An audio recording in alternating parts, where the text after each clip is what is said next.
So guys, let's discuss this question.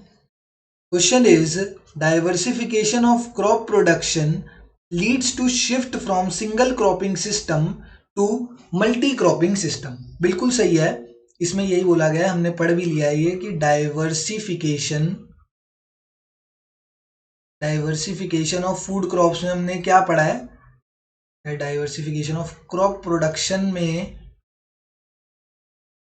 हमने क्या पढ़ा है कि हम फूड ग्रेन्स जो उगाते हैं, फूड ग्रेन्स तो उगाओ ही उगाओ, फूड ग्रेन्स तो उगाएंगे ही उगाएंगे, साथ ही साथ कैश क्रॉप्स भी उगानी शुरू करनी चाहिए। फूड ग्रेन्स फूड क्रॉप्स तो उगाओ ही उगाओ, साथ ही साथ कैश क्रॉप्स को भी उगाना शुरू करो। That is known as what? That is known as diversification of crop production. तो अब हम पहले क्या कर रहे थे, हम सिर्फ सिंगल मेथड अडॉप्ट कर रहे थे, सिंगल क्रॉपिंग मेथड अडॉप्ट कर रहे थे। बट जब हम food grains and cash crops दोनों उगाने लगेंगे तो हम क्या मेथड अडॉप्ट करने लगेंगे? मल्टीपल क्रॉपिंग मेथड और मल्टी क्रॉपिंग मेथड की तरफ शिफ्ट कर जाएंगे। ठीक है ना? तो ये बिल्कुल असर्शन इज ट्रू, मतलब असर्शन बिल्कुल सही है, असर्शन में कोई कमी नहीं है। इसके पीछे का रीजन देखते हैं। तो रीजन दे रखा है, it reduced the income of farmers due to increase in market risk because of price fluctuation.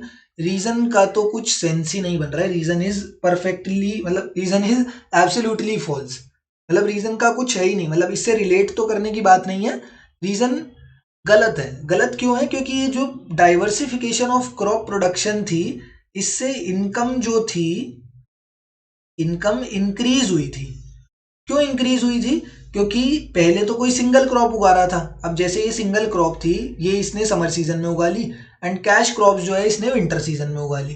तो अब इसके पास क्या हुआ, पहले सिर्फ एक सीजन में पैसे कमाता था, अब दोनों सीजन में पैसे कमाने लगा, तो इसकी इनकम लेवल क्या होगा? इंक्रीज हो जाएगा। एंड यहाँ पे बोला गया है it reduce the income of farmers, तो इसलिए ये रीजन तो बिल्कुल ही गलत है।